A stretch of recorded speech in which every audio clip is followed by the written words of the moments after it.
आप सभी को मेरा अभिवादन। नवरात्रि का दूसरा दिन है, जिसको हम ब्रह्मचारिणी माँ का दिन कहते हैं। सभी लोग पूजा विधि जानते हैं, सभी को इनकी कहानी भी पता है। एक बहुत बड़ी चीज़ छुपी हुई है कि जब हम ब्रह्मचारिणी देवी को याद कर रहे हैं तो हम अपने स्वाधिष्ठान चक्र पे भी उनका आह्वान करते हैं।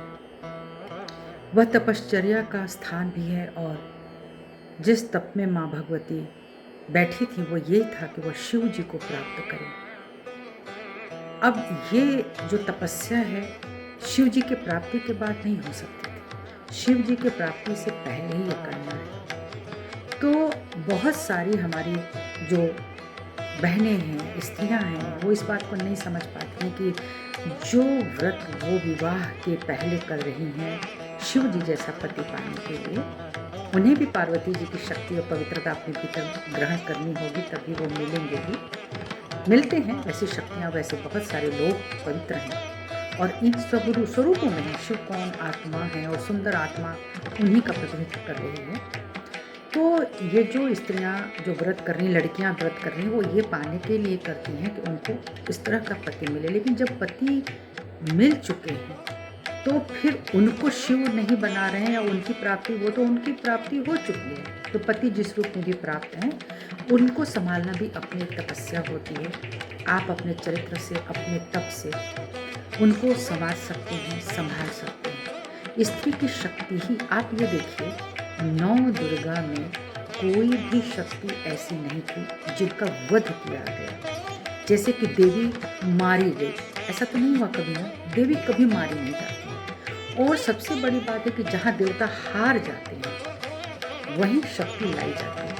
यानी स्त्री शक्ति इतनी शक्तिशाली है, 3 गुणों का समन्वय उसी के भीतर है। ब्रह्मा विष्णु महेश, ये जो भी हमारे देवी देवता हैं जो शक्ति धारण करते हैं, जब वो त्रिगुण को एक कर देते हैं तो वह स्त्री शक्ति जो बन जाती है, जो हम कुंडलिनी पावर भी कहते हैं, उनका मैनिफेस्टेशन कहते हैं। माँ पार्वती की दिव्य शक्तियाँ वही आदि शक्ति हैं, वही संसार को आगे ले जाती हैं समस्त स्वरूपों में। ठीक है, करता है, धरता है, नियंता है, वो सब कुछ है। तो जब माँ पार्वती को की शक्ति को लाना पड़ा था कि अब आपको जीवन देना है, ये संसार बनाना है, तो कैसे बनाती? भगवान शिव ने उनको अपने से अलग किया था। जिस पेरी-फेरी पे ये घूम रहे थे, उससे वो उनको हटाया कि आप जाइए और रचना कीजिए, पर वो अकेली रचना कैसे कर सकती थी? तो एक तत्व उन्होंने गणपति का बनाया था, जिसको हम लोग जो प्रथम तत्व माना जाता है, और प्रथम दिन शैलपुत्री माँ के साथ श्री गणपति का भी आह्वान करते हैं और प्रार्थना करते हैं कि समस्त प्रकार के दुर्गुणों से, भूत पिशाच, राक्षसों से हमारी रक्षा करें, ताकि हम पवित्र बने रहें। ये है कलश स्थापना का प्रथम कॉन्सेप्ट कि जीवन आया तो उसके पहले एक पवित्रता की गति उसके भीतर डाली जाए। तो अब जब द्वितीय ब्रह्मचारिणी के स्वरूप में माँ को जब आना था, उनको तपस्या जो करनी थी वह एक स्त्री अब कैसे करे। तो वह तपस्या अब अपने परिवार के लिए, अपने पति के लिए है कि जो कुछ उनके भीतर गलत अवधारणा है और या अपने भीतर कोई ऐसी गलत चीज़ है जिससे कि समाज को या मेरे परिवार को परेशानी, गलत बात, सही बात की बात नहीं कर रही हूँ, गलत बात अगर मेरे भीतर है और मुझे इस बात का भान है, ये गलती मेरे भीतर है, तो एक उसकी तपस्या करनी पड़ती है। और विशेष तौर से ये पति की तरफ होना चाहिए। और अब अपने लिए हमें क्या प्रार्थना करनी चाहिए, एक सहयोगी के हिसाब से ही मैं अब बात कर रही हूँ कि हमने परम पूज्य श्री माता जी की जो तस्वीर, जो हमारे इष्ट हैं, उनको हमने सामने रखा।